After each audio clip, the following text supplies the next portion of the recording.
The subway system in New York City is pretty impressive. It opened in 1904, so it's one of the oldest subway systems in the world, and it's definitely the largest with 472 stations. And throughout its history, the New York City subway has offered service 24 hours a day, 7 days a week, almost continuously. The exceptions are usually emergencies and disasters, such as 9/11. You want to take a guess as to how many people ride the subway on an average weekday? Go ahead, think of a number. Okay, it's 5.6 million people per day. The subway system can be a little scary sometimes, but most of the time it's safe. It's just a large crowd of individual people, each one needing to get from one location to another location. Many of them will have earbuds in or be engrossed in a book or a newspaper, mostly unaware of what's going on around them. What you're going to hear today is my conversation with Danny. Back when this happened, he lived in New York City with his partner, Pete. In fact, they still live there. Danny was one of those people on the subway, head down, in a hurry because he was running late, just wanted to get off the train and up to the street. But on this day, he happened to notice something on the floor near the stairs. It was a baby. Real people in unreal situations. There is a man standing in front of me in my bedroom. My friend has been shot. I'm literally inside the river, and I'm inside my car. He had told me multiple times that he was going to set himself on fire. If you say my name or try to look at me, I'm going to kill you. And he was just sobbing. He said, Mom, tell me you're going to be okay. And I jumped on the hood of the car, and I held on. And I looked into the garage, and he was hanging from the rafters. I had somebody standing on my neck. He's better to me dead. I want him dead. I'm Scott Johnson, and this is What Was That Like?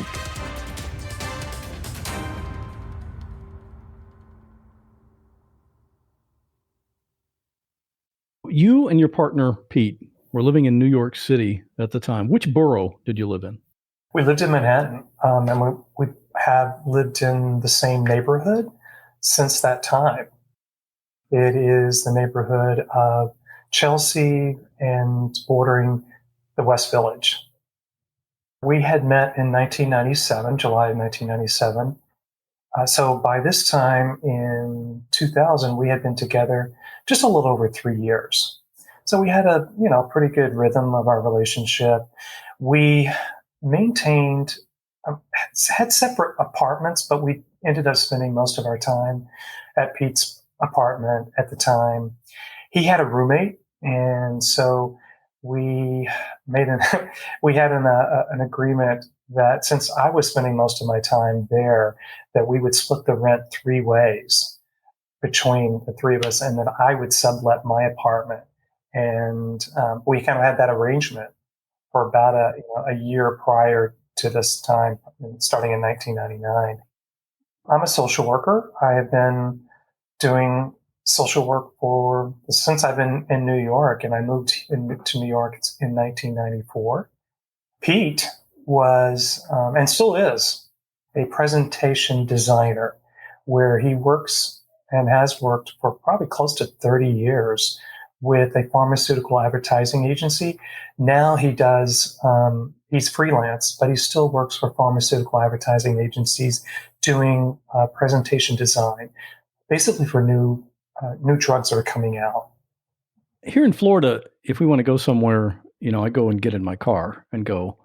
In New York City, it's very common to use public transportation all the time, subway, taxi, that kind of thing. Do you guys even have cars? We used to. We had a car for 17 years. We loved that car. It was just to be able to get us around, and it lasted us for a very long time. So it was really sad when we finally gave it up. We parked it on the street. So moving it and finding parking spots in New York and Manhattan is never easy. And it would always be a frustrating process of driving around and around the neighborhood, finding a spot that one spot that hopefully, no one beat you to it. Well, let's talk about that day. You were actually on the subway that day. Where were you headed and what happened? This was August 28th, 2000. Pete and I had made arrangements to have a dinner date that night. So I was working late. Actually, I should have already left by the time. I was running late, and it was a night that I was going up to my apartment. My apartment that I had was up in Harlem. And even though I had a tenant somebody was subleasing for me, we had an arrangement where I would go up, once a week to get my mail. All of my things were still there. So I would get mail, maybe a few, clothes change out. So this particular night, I had arranged that I would go up, pick up my mail. It's about a 30 or so minute train ride from where I was working up to my apartment. So as I said, I was running late to begin with. So my hope was that I could get in and out of my apartment. And then I was thinking, well, maybe I can catch an express train so I can save a few minutes so I'm not going to be so late. And I was like, I can transfer from the local train to an express train at 59th Street. That didn't happen. I stayed on the local, so I continued to be late. It was close to 8 o'clock that night. I think we probably had dinner arrangements for 7:30. So I was well late by this time. So you were kind of in a rush. I was in a rush. Yeah, I was. I knew that I was running late, but also Pete tends to get impatient when, not sticking to the schedule. So I was just trying to be mindful of that so he wouldn't get too angry. As I was exiting the station, and now this was the 14th Street station for the ACE line. And the exit that I would always go through was at 15th Street. And so 15th Street was an exit only. So you couldn't enter. You could only exit at that time. So I was going through the station, going through the gate. I noticed on the ground to my left against the wall was a bundle. And, in my mind, I'm thinking, and all I saw was two little legs sticking out. It looked like a doll. So I'm thinking some little girl left her doll on the ground. And I was like, wonder if she's around. But I continue to walk, and I'm starting to go up the stairs to exit to the outside. And I glanced back one more time. And when I did, his legs moved. So I knew it wasn't a doll, and I rushed down the stairs. I loosened this dark sweatshirt that he was wrapped up in, made sure he was breathing okay. I could tell, he had no clothes on, but I could tell that it was an infant.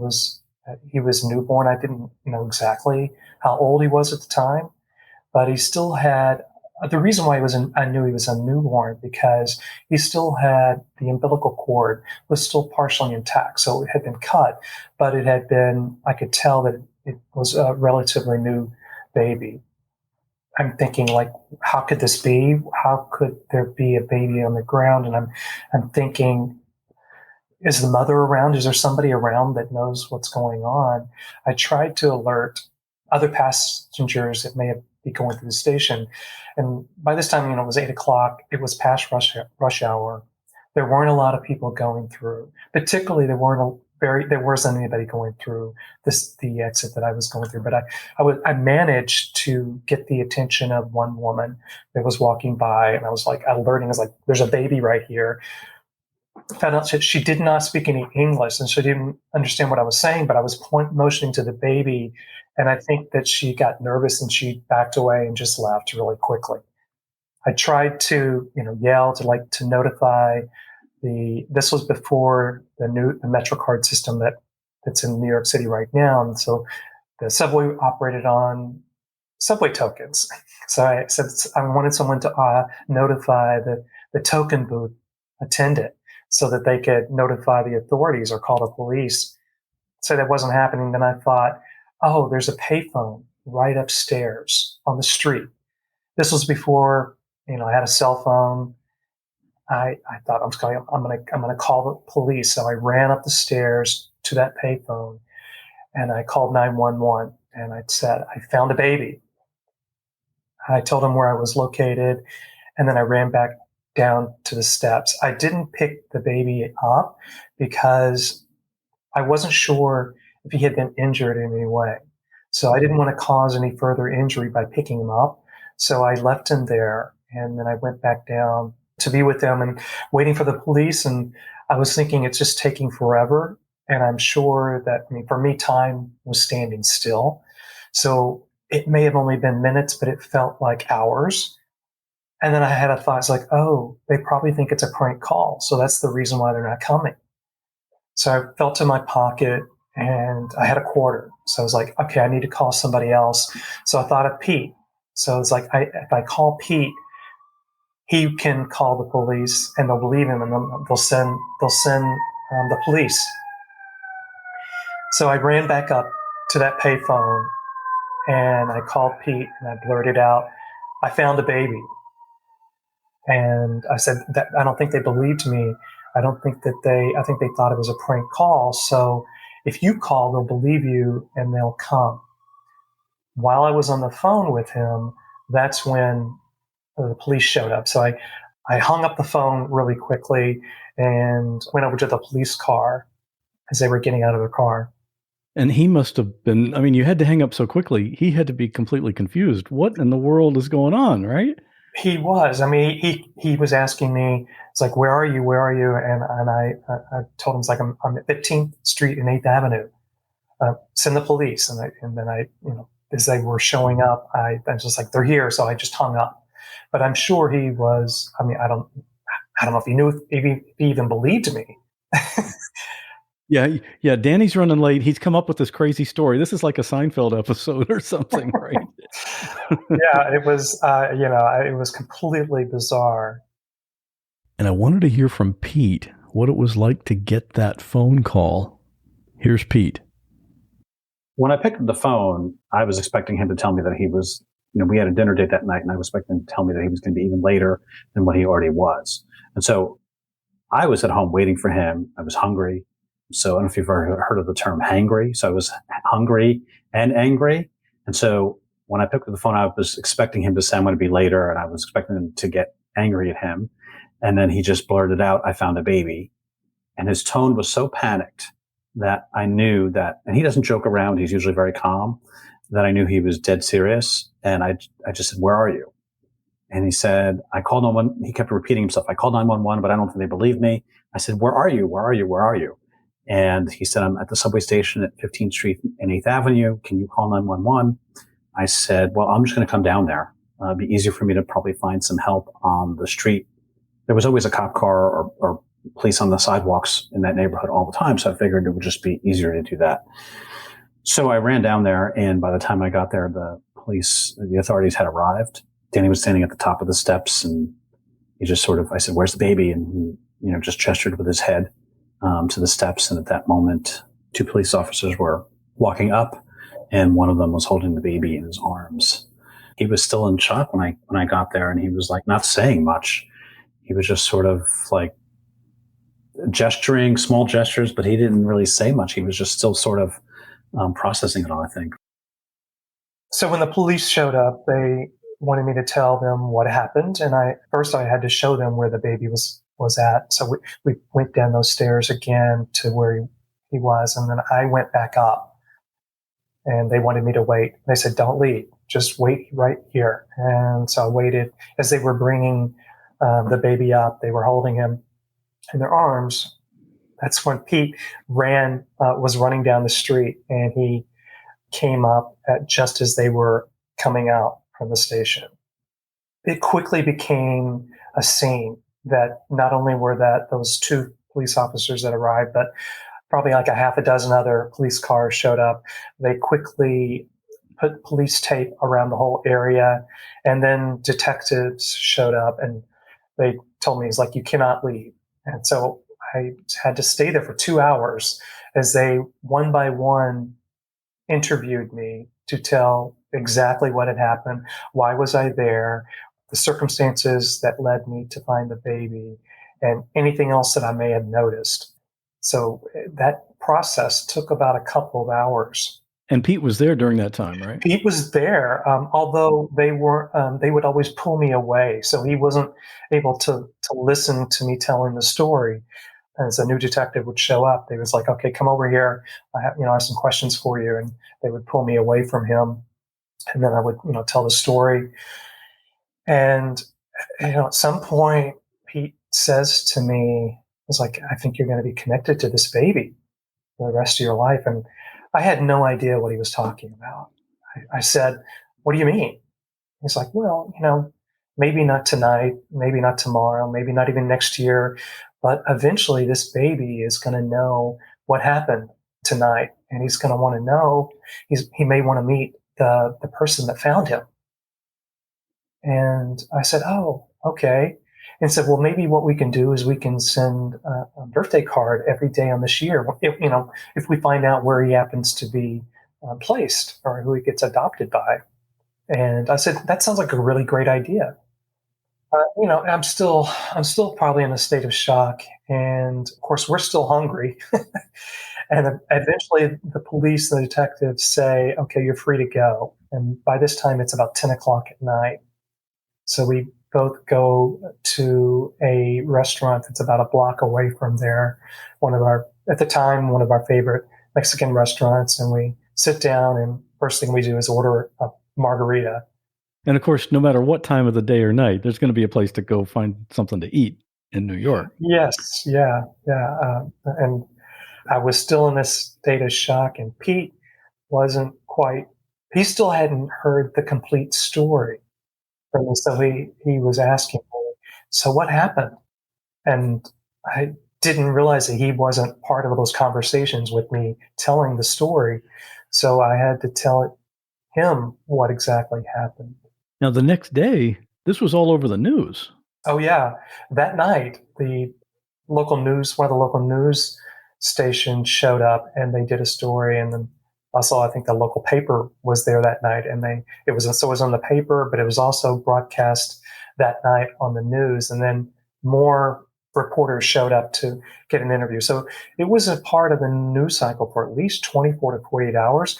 In addition, because of the situation with the baby, the police were doing regular updates. And so they were doing press conferences they were actually appealing to the public, anyone knew anything about the whereabouts of the mother of the baby or knew anything that could lead them in their case. And so they were doing, for like 24 hours, they were doing regular press conference. It was in the news for a while. So the next morning, I'm going to work, and the hospital that the police took him to, because here's another part of the story, is like they had called for an ambulance to show up to take the baby to the hospital, and the ambulance never showed up. So they ended up taking him. Once the other police officers showed up, the original two took him to the local hospital, which was just 2 blocks away. So I knew exactly where they had taken him, which was just 2 blocks north of where we lived at the time. So that morning, as I'm going to work, I had a change of mind, and I thought, I'm going to go to the hospital. I'm going to see if I can find out any information about the baby and see what's happened to him. This podcast is sponsored by BetterHelp. We are full on into the holiday season. This is supposed to be the happiest time of the year, but for a lot of people, it's kind of the opposite of that. You might look around and feel like everyone seems to be doing great except you. The Christmas holiday season can sometimes sort of emphasize that, and that's true for a lot of people. You're not alone. Your first step to getting through this is to sign up with BetterHelp, just like over 2 million other people have already done. That's because it works. There are so many positives with doing this. You never have to leave home, it's available worldwide, and it's even less expensive than traditional offline counseling. When you sign up today, you can start communicating with your own counselor in less than 48 hours. Your sessions can be by video or by phone call every week, and you can message your therapist anytime. You're up and thinking about things at 3 a.m.? Send them a message. And check out these actual results. BetterHelp user DA had this to say about her therapist, Julia. Julia is non-judgmental, supportive, and attentive. I love her anecdotal examples that parallel my own, which puts me in a better perspective overall. And BetterHelp is offering a great deal to my podcast listeners to get started. Right now, you can get 10% off your first month by visiting betterhelp.com/whatwas. Get through the holidays and start strong in 2022. Visit betterhelp.com/whatwas and get your first month at 10% off. And thanks to BetterHelp for sponsoring this podcast. As I go in, I go to the information desk, and the attendant says to me, he's like, "How can I help you?" And I said, I'm here to see a baby that was brought in last night. And she said, are you family? And I said, no. And she said, "I'm sorry that only family are allowed." I said, "Well, he doesn't have any family. I found him. He was found last night." And she said, "I'm sorry that only family are allowed in." And so to me, that was the end of the story. But yet I still wanted to find out more. I had quite a few friends that had experience in foster care or adoptive care that I worked with some of my colleagues. So they were telling me what usually happens in situations like this. And they also recommended that I contact the pediatric social worker at the hospital to see if I could find out more information about where he might be and what condition he might be in. So I took that, and it took me a little while, probably took me about a day to locate the pediatric social worker. She was very annoyed with me when I finally got her, and she asked, how'd you get this number? How did you find me?" And I said, "Well, I was just persistent until I could find you, and you actually answered the phone." And so I told her who I was, and I said, "I'm just calling to see if I can find out how the baby's doing." She said, "Well, I can't share any information with you." I said, "Well, you don't have to share anything about, where he might be, but how is he doing?" And she said, "I can tell you that he's healthy and he's doing okay." Good. Well, that's what you wanted to know anyway. That was all it was. And I go on my way and thinking it's the end of the story. So about 6 weeks later, I get a call from the attorney with the Administration for Children's Services, the child welfare agency in New York City. She said, "I've been looking for you, and I would like for you to testify in court." I said, "For what?" She said, "Well, the baby you found, there's no biological relatives that have come forward, but we're proceeding with terminating the biological parental rights so the baby can be free for adoption." And she said, "Your testimony will help aid our case in building that so we can move forward with terminating the parental rights." And so I said, "Sure."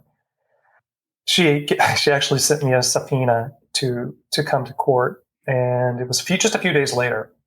So I go into court and I meet the attorney, and there's three attorneys. There's the attorney for the Administration for Children's Services. There's a legal aid attorney, and there's an attorney for the foster care agency.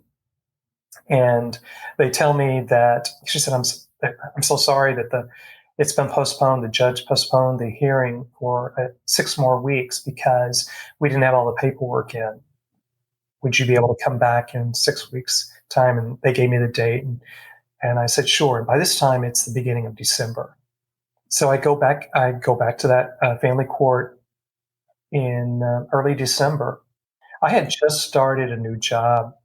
So I was going on my lunch break, and I go in and I go into the court, and I'm thinking that I'm just telling my story and then I'll be on my way. And I tell the story, the circumstances of leading up to finding the baby. And then the judge asked me, she said, "Would you mind staying for the remainder of the hearing?" And I'm thinking, I said, well, I got to get back to work. I said, I've got to get back to work if it's not going to take too long. And she smiles and she says, well, it won't. And sure enough, it didn't. The 2 police officers that showed up that night provided their testimony of what had happened when they showed up on the scene and found the baby. So they told their story, and 2 minutes later, it's over, and the judge is addressing me again, and she says, Mr. Stewart, I just want to let you know what's happening here. In situations where we have an abandoned baby, we want to place that baby in pre-adoptive foster care as quickly as possible. And in my head, I'm thinking, well, that makes a lot of sense. And then the next thing out of her mouth was, would you be interested in adopting this baby? And of course, all eyes were on me in the court, and I think mouths were dropped. And I pause for a second and I say, yes, but I don't think it's that easy. And she said, with a smile and a little chuckle, well, it can be. If you're interested in adopting this baby, you need to show up in the next hearing and state your intention. The next thing I know, she is issuing all kinds of court orders left and right, and I'm not sure what's happening. She's setting up a home visit for Mr. Stewart to visit the baby, and start beginning an expedited home study, and beginning the fingerprinting process, and all this. Like I don't know what's happening. This just seems so unusual. I mean, obviously, yes, you want a baby to have a home, but did she base her offer to you just on her trust that she's a good judge of character and that you would be a good place for the baby to go? Well, that's a very good question, and we didn't get that question answered for a couple of years. All right. We'll get to that part then. We'll get to that part, and then we got to more clarity 10 years later. Okay. So we did not know what prompted her to ask that question. She didn't know me. I mean, I'm sure that background check had been done by the police and everyone else that night. I'm sure that's why they were taking their time in interviewing me. I'm sure they were doing a background check on that night. But I don't know. I didn't know at the time what prompted her to ask that question. It caught everyone by surprise. I mean, not just me, but everyone that was involved, the attorneys, I guess everyone but the judge. So you left there and called Pete. So I left. I left court, and once again, I'm going back to work.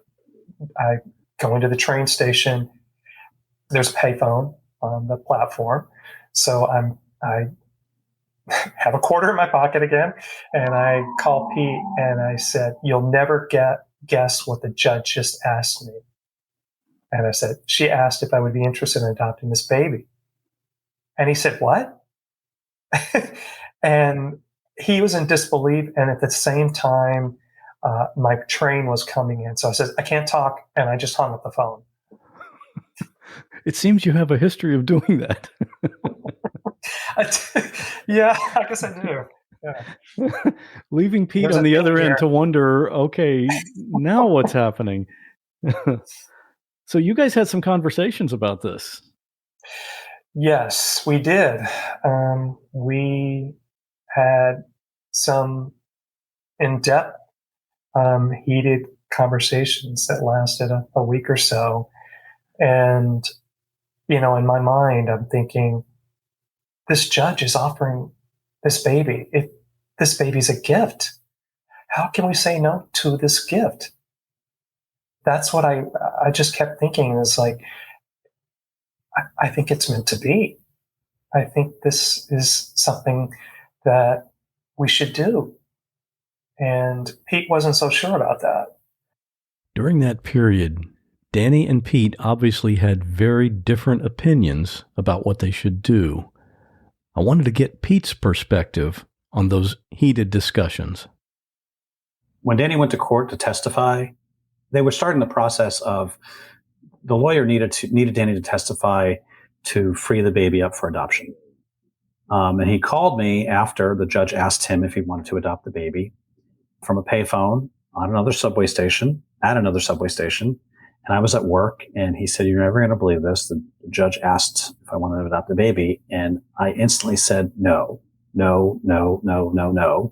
Go back there right now and tell her you misspoke. My initial reaction was just completely fear-based. His train was roaring into the station at the time, and he said, "I got to get back to work." And he got on his train, and we didn't get a chance to discuss it again until that night. I just sort of said, after he told me everything that happened in court in detail, I said, "How could you just say yes without consulting me?" I said, "We're not ready to have a baby. We had a roommate. We lived in a small 1-bedroom with a roommate behind a partition in the living room. We had no money. We were in debt. We didn't have a space or the resources for a baby." And I was just sort of flabbergasted, I guess, if for lack of a better word, that he would even think that this was a possibility. So he just said, "What was I supposed to say?" They were all looking at me in the courtroom. And I said, "Well, how about let me talk it over with my partner. I'll get back to you."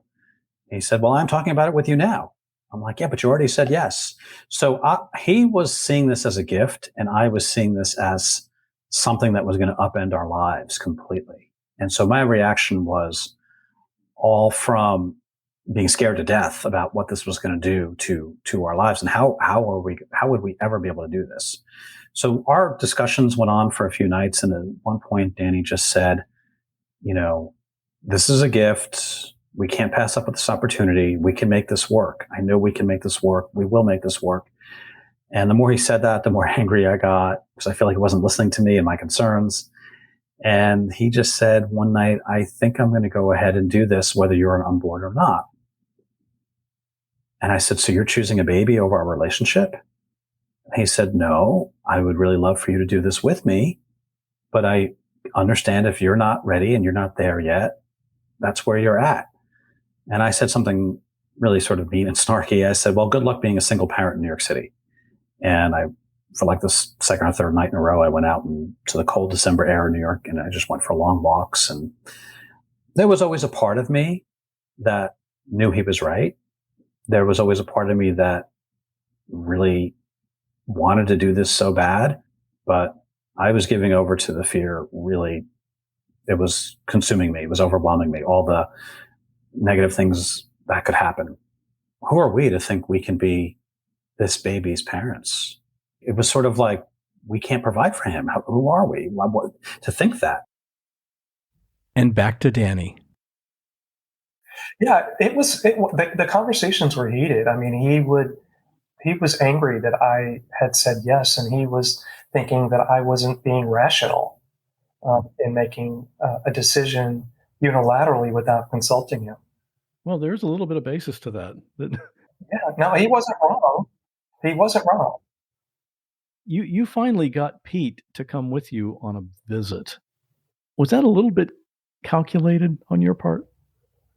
To help persuade him? I was hoping that he would come around. I'm pretty patient, and I just kept reiterating that this was a gift and we can't say no, but I thought that he just needed time and space to be able to process it, and that he would eventually come around. So, they had set up the visit for me to go see the baby in the foster family he had been placed with. And what was unbeknownst to us at the time, that he was placed there the next day after he was found. So he had been with this foster family for by this time, over 3 months, almost 3.5 months.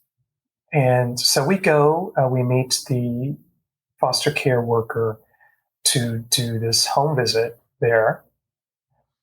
On the way there, Pete and I had a conversation, and I said, "Pete," I said, once he agreed to go with me, and that was all he was going to do. He was just going to go with me on this. And one of the things I also kept telling him, because this is what everyone else was telling us, was that even if we were pursuing adoption, and it wasn't going to happen overnight, there's a process. It takes 6 to 9 months for you to get the background check, to get a home study done, to have clearance to happen. And you have to go through parenting classes. There's 10 weeks of parenting classes that happen. And so everyone was telling us, the foster care workers were telling us, my friends that had experience in foster care were telling us this whole thing. And this is what I told Pete. It's like, well, let's just take it one step at a time. So this first step, we're just going to go visit the baby. We can decide we're not making a permanent decision right now. So the first decision, we're just going to go visit the baby. And, once he agreed with me, the conversation on the way there, which to me was very important. And that conversation was that no matter what condition the baby is in, no matter what the placement, the home he's in right now, we cannot want to move forward with this to save this child. That's not a good enough reason. We have to want to do this because we want to be his parents. Of course, Pete's just saying yes, yes, yes. He's yesing me because he hadn't fully, wasn't fully on board yet. So when we go to the home, we quickly realized he wasn't in the best condition. But, we go there. We actually had to wait because the foster care mother was at a visit. The baby had been sick, and so she was at the clinic with him. And so we waited a few minutes before they got there. And when they got there, the foster care mother put the baby in almost like a car seat, but it wasn't a car seat, but it was similar to that, on the floor. And she and the foster care worker went to another room to have a conversation. And we're just there with the baby. And she says, the foster care worker's like, would you like to hold him? And I said, sure. And so she puts him in my arms, and he had the biggest eyes. I mean, that's what I remembered from that first night, that he had just very big, wide eyes. And I just noted that his eyes were just, it seemed to be like so curious, and also he seemed scared at the same time. So I'm holding him. We had brought a Polaroid camera. So Pete took a photo of me holding the baby, and then I just said, "Here, your turn." And then I snapped a photo of him holding the baby. I really wanted to know how Pete felt holding that baby for the first time. We went, and Danny held the baby first, and that was really, really beautiful because you're just sort of witnessing this person who found this little baby in his arms, and Danny just looked at him and said, it's like 3 months later, he said, "Hey, remember me?" It was just beautiful. It was just, my heart just like, I melted. And then Danny held out the baby to me and said, "Your turn." And I sort of reflexively took him, even though I didn't want to hold him because I kind of felt that if I held him, the bond would form. And I think Danny kind of knew that too. So I held the baby, and the baby instantly put his entire hand around my finger. And I just looked down at him, and he was just looking up at me. I mean, the baby did not take his eyes off of us. Like we did not take our eyes off of him in that visit. It was just almost like he was saying, "I'm your son. Just realize it already." I just turned to Danny after he was in my arms for a few moments, and I just said, "This is our boy." I sort of made a decision that we will be able to figure it out. We will be able to make it work. We'll do what most parents have to do, figure out how to bring a child into their lives. This holiday season, I'm so excited because I found out about this great gift for my family members that makes them feel special and unique. The perfect gift for someone you love is Storyworth. Storyworth is an online service that helps you preserve precious memories and stories for years to come. This is seriously amazing. Here's how it works. Every week, Storyworth emails your relative or friend a thought-provoking question of your choice. They have tons of questions, so you can use theirs or one of your own. I gave this to my mom, and she's already answered questions like, what were your siblings like when you were young? Or what was your first job? And all she has to do is reply to that email with her answer. It's really simple. And she's really getting into it. She's even including some old pictures with some of her email answers. And here's the fun part. After 1 year, Storyworth takes all those stories and pictures and compiles them into a beautiful keepsake book. And your family will keep that book and treasure it forever. This is such an amazing thing, and I can't wait to see what will be in this book when it's done. I'm going to learn a lot of things I didn't even know about my own mother. With Storyworth, I'm giving those I love most a thoughtful, personal gift from the heart and preserving those memories and stories for years to come. Go to storyworth.com/what and save $10 on your first purchase. That's storyworth.com/what to save $10 on your first purchase. And thanks to Storyworth for sponsoring this podcast. So the next court hearing was scheduled. It was about a week later after the visit. It was at that time, and by now it's December 20th, that both Pete and I show up. Now, this is Pete's first time in court there. The judge sees us and she addresses us. She said, "Gentlemen, I hope you're here for the reason I think that you're here."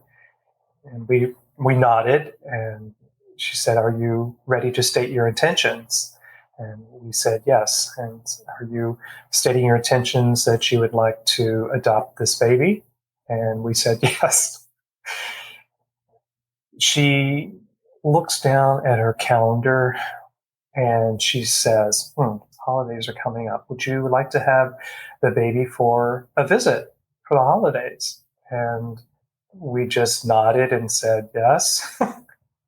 Then she said, "Okay." And then she addressed the foster care agency. She said, "Okay, have the baby ready for Mr. Stewart and Mr. Mercurio to pick up the baby in 2 days." And so December 22nd, the morning of December 22nd, we made arrangements to go there to pick up the baby. So all of our notions, all of our thinking that it was going to be 6 to 9 months before we replaced this baby, all were condensed to 48 hours. Anybody else gets at least 9 months to prepare for a baby to arrive. Yes. Yes. And you got 2 days. Yes. It was unbelievable. Once again, this judge doing something unbelievable and unexpected. She had arranged for us to be given the baby. So thankfully, Pete's family lived in northern New Jersey, not far from Manhattan. So we get on the phone with them and let them know what's happened. And they just jump into action and buy everything that you could ever possibly need for a new baby. So we actually got a hand-me-down crib, but everything else they went out to purchase. So on the morning that we went to go pick up the baby on December 22nd, they all came over to our small little apartment and transformed it into a nursery. So it was really unrecognizable when we got back to that apartment after picking him up. They just provided every possible thing that we needed, and it was just really wonderful. And I don't know if we would have been able to do it. I'm sure we would have found a way, but they just were amazing in how generous that they were. So we go that Friday morning to pick up the baby. We're there just a little while. I mean, just long enough for the nurse to check the baby. When she opened the diaper, it's at that point that we knew exactly what condition he was in. And when I mentioned earlier that he was not in a good place, he had a diaper rash from his belly button all the way down to around to the small of his back. It seemed like that they never changed his diaper. And so he was just sitting in the diaper. It also seemed like that he was never picked up or picked up very, very infrequently because he was very scared and guarded and stiff when we held him. I mean, we took him when we took him home. So the nurse was there. So she sees the diaper rash. She gives us some ointment and tells us how to care for it, make sure that we can be able to change a diaper. All right. And then we gave him this first feeding. And then she says, okay, you're on your way. Yeah, you're on your own now. We go home and we are there in the apartment that night, the three of us alone for the first time. And it was pretty, I don't know, it was just, the whole thing has been unbelievable, but it was really unbelievable that here we were, the three of us with this baby.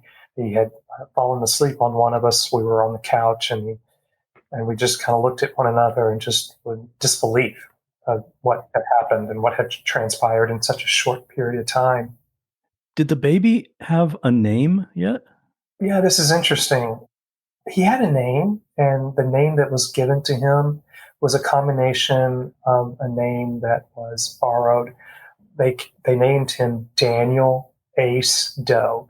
So I think the police officers named him Daniel. And then the hospital, knowing that he was found on the ACE line, named him Ace. And then because he didn't have a last name, he had Doe. So his official last name was Daniel Ace Doe until his adoption was finalized 2 years later. But I mean, we named him Kevin. That was the name that we had picked out.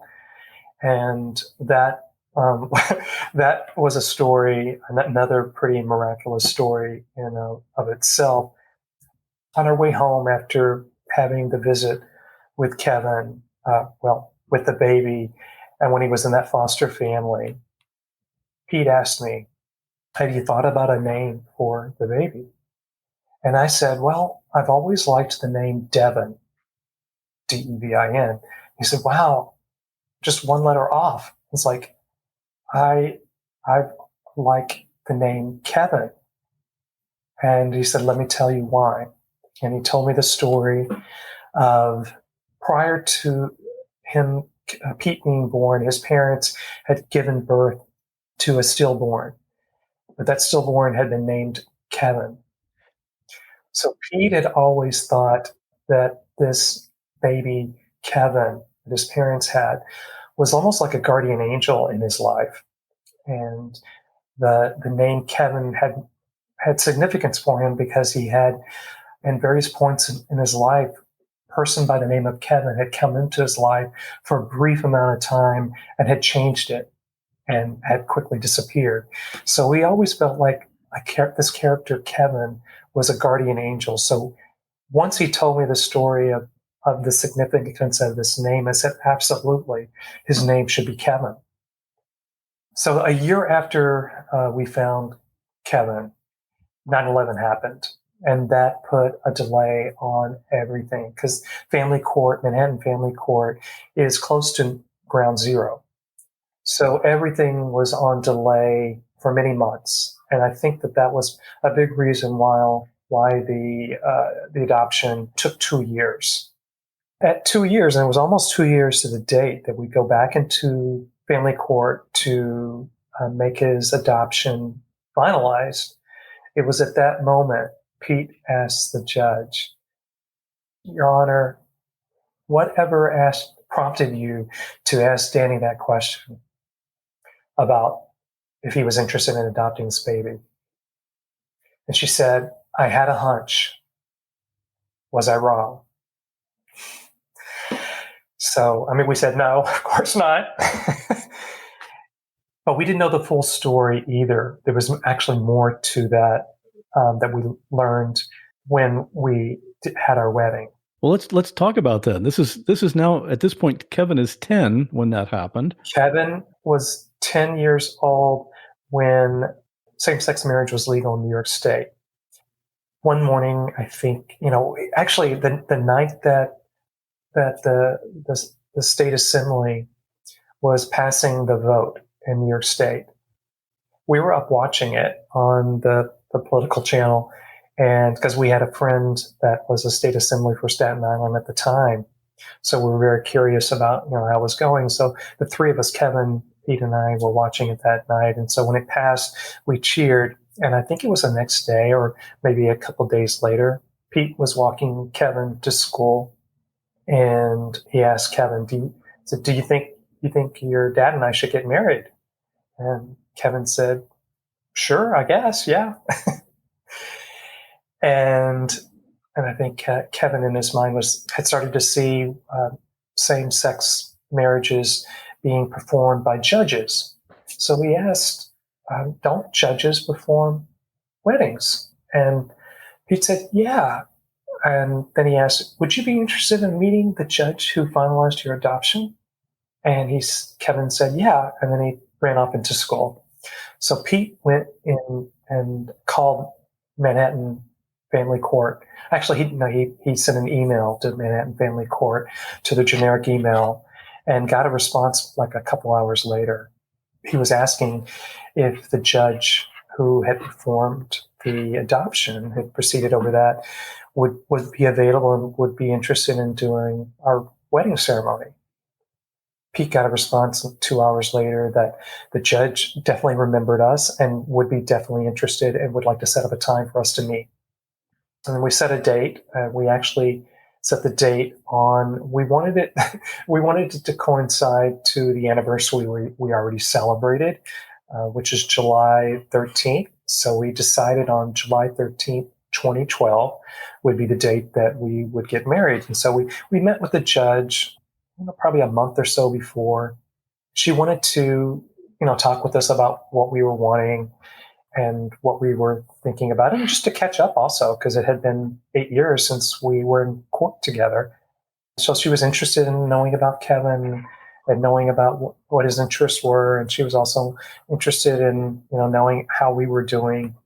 It was at that point we asked her, we wanted just to get more information about, that her ability to expedite the process, and what was more behind that question and asking me, because it was still burning in the back of our mind, what was behind that hunch? By this time, she had been a family court judge for over 30 years, and she was about to retire. And she told us, you caught me just in the right time, because I'm retiring in a few months. And she said, all babies need to have some connection. They need to have that with somebody.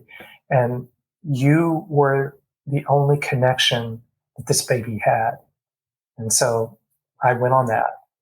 And then she also told us at the time she was leading a pilot project in New York State to expedite placement for babies that had been abandoned, so they would not languish and linger in foster care for years and years before they were adopted.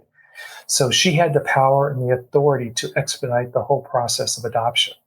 So that is the reason also that she was able to do what she did. She could cut through bureaucratic red tape by deciding that she was going to place the baby with us, and in the time manner that she did. And so it didn't take 6 to 9 months. We still had to do all those processes, not that it didn't happen, but because we still had to go through all the other things, but she was able to place him with us. She has to look at that as one of the crowning achievements of her career as a judge. I mean, I'm sure she did a lot of other things as well, but what a story. She's become a part of our extended family. I mean, we've kept in touch with her through the years. She has remained in contact with us, and she emails us from time to time. She came to Kevin's graduation ceremony we held, and we send her an annual newsletter and holiday card every year, and she sends us one back. So we keep in touch, and we've always expressed our gratitude for her for changing our lives. And she said, well, I was just doing my job. How old is Kevin now, and what's he like? Kevin is 21. He is a senior in school. He is going to a small liberal arts school. He's a dual major in both mathematics and computer science. He really loves math. And I think over the last year, he has shifted more to computer science. But those are his passions. The other passion is ultimate Frisbee. He is one of the co-captains on his team in school. So he's not only does he play it through his school team. This past summer, he was on 2 teams in Philadelphia, where he played on club teams, and so he was playing a lot of Ultimate, and so he really loves that. And I understand he's run some marathons as well. Yes, this is another thing. I mean, he loves to challenge himself. So one challenge he had, and this started right after he graduated from high school. He told us, I'm going to run in a half marathon. It's called the Rocapuco. It's in the Rockaways. They have a half marathon, and he ran it. I think it was a day before he started his freshman year in college. Then he did another one in Yonkers, and then he did his sophomore year. He did the Chicago Marathon. He registered and got into that. So he did the Chicago Marathon, and then a month later, he did the Philadelphia Marathon. He's done a few other ones that are, I don't even know, I wouldn't call them a marathon, they're like super marathons, where he did this 4x4. So you run 4 miles every 4 hours for 48 hours. And it's a lot. It's a challenge he did. Yeah, so he likes to set a challenge for himself and a goal, and he wants to see how far he can push himself. Yeah, that's awesome. Okay, one thing I'm wondering, have you guys ever considered doing like a DNA kit, like 23andMe, to see if you can find any of his biological relatives? Does he have any interest in that at all? We have done that. In 2013, we did 23andMe. The three of us did.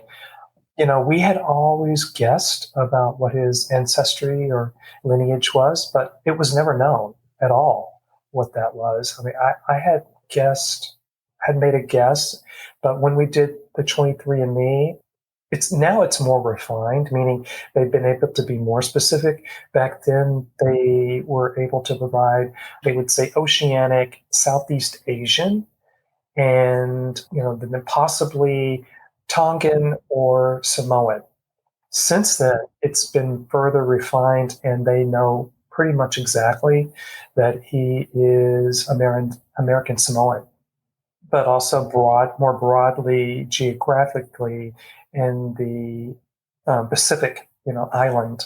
So he's definitely an island boy. Mm-hmm. And that was always my guess. It was like, looking at his features, looking at his coloring, he always seemed to me to be Samoan. He was always big for his age, tall, skin coloring, and so I thought, he's got to be an island. He's got to be from the island somewhere.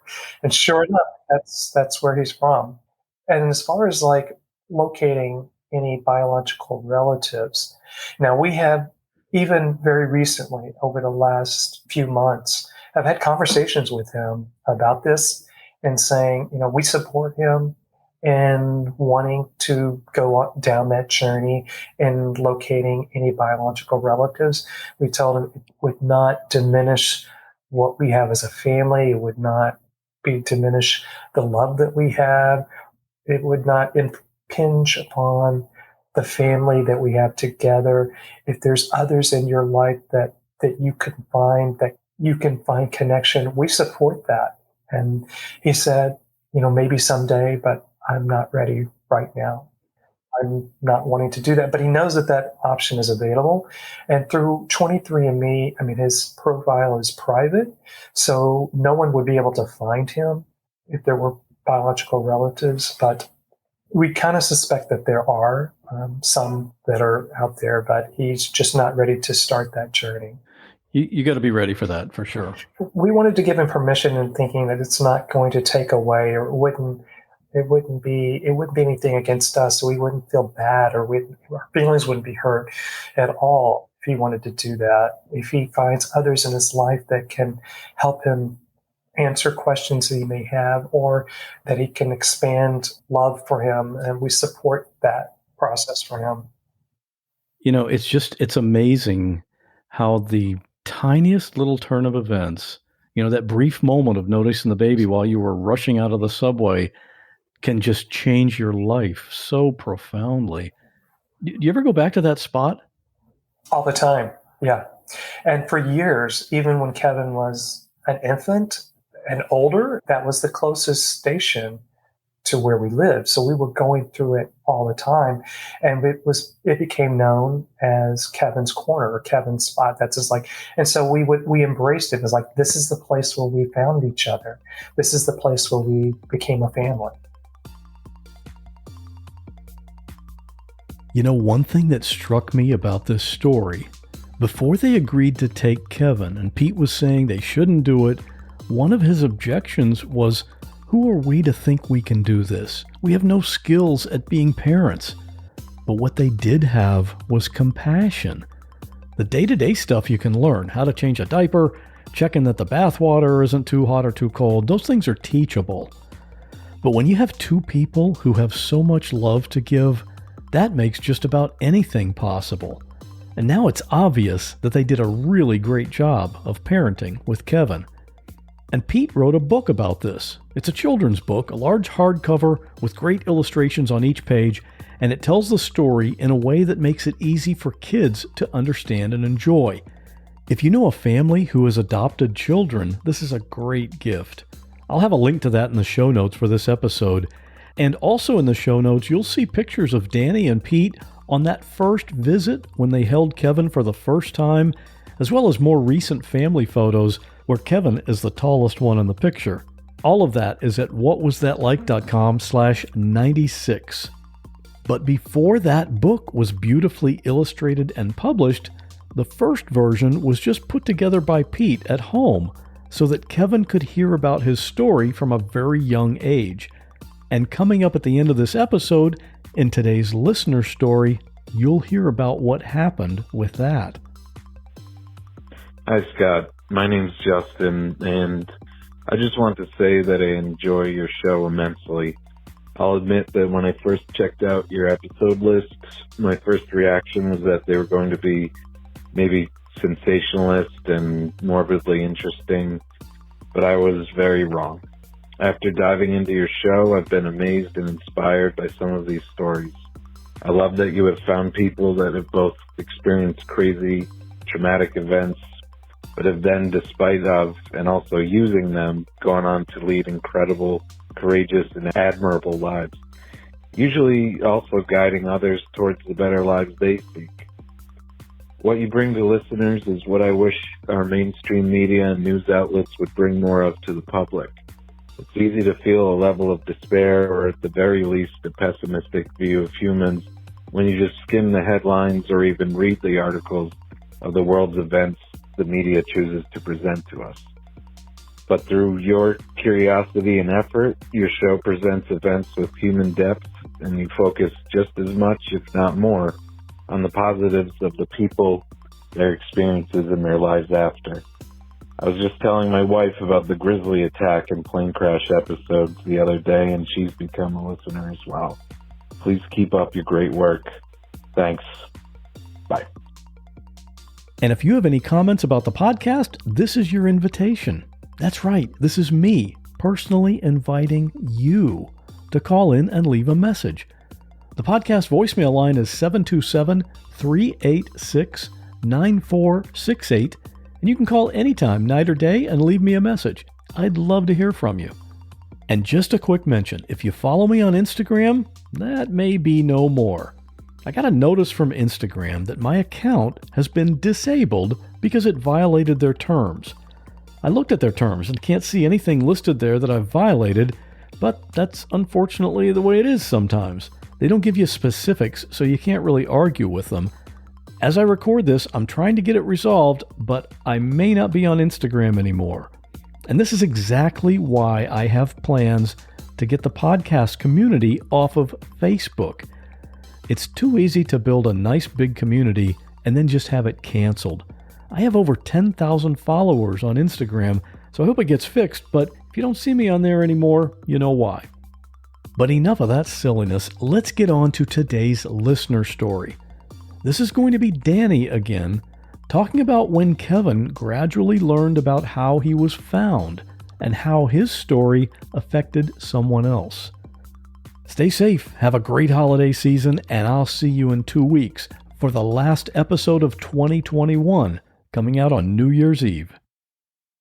We wanted to always frame his story and as a possible positive light that we could, given the circumstances of being abandoned, that we didn't want it to be focused on that he was left or he was abandoned, but that he was found and that we found each other. And so we wanted it to be a source of, we always wanted him to know his story. We never hid anything from him. So he knew from the earliest times about the creation of our family and how that all happened. We would even tell him like bedtime stories that Pete put together a very rudimentary picture book of telling the story of how we became a family. It was just like clip art and telling the story in the voices of trains. So they were animated trains that told the story of Danny and carrying the Clara the Sea Train carrying Danny down the subway line to the station and to find baby Kevin, using all of our names and telling it in a very simple way, the story of how we became a family. That's what we read to him for a few years when he was really young, probably when he was about 5, I'd say. It finally clicked that this story, even using all of our real names and even going through the station, it happened on one night where he was sitting on the couch and he had the book in his hands and he wanted each of us to sit on either side of him and he wanted us to read the story to him. And of course, it was a frequent bedtime story we would read. So we're reading it. At the very end, he pauses. He said, "Is this about me?" And we pause for a second. It's like, where's this going to go? And we say, yes, this is your story. This is how we became a family. And he had this big grin on his face. And he was like smiling. Let's read it again. It took on a different meaning for him. And because of that, he then took it into school to show and tell. And he told this story with such pride. I think it was probably like in first or second grade, that this happened. We get a call from one of the parents that says, your son brought in a book about your family, share your family story. And we're thinking, it's going to be bad news. It's something like this parent is going to have a very strong reaction, negative reaction. And she said, I just want to let you know that this had a really big impact on my daughter. She said, our daughter is adopted and she's been struggling with that. And that Kevin was so comfortable and so confident and so happy and had such pride about being adopted and about his story. It's helped my daughter feel better about her being adopted and that she has a friend that's also adopted and that she can talk about this with. And so I was like, well, that's just a wonderful thing. Like, what a gift that is.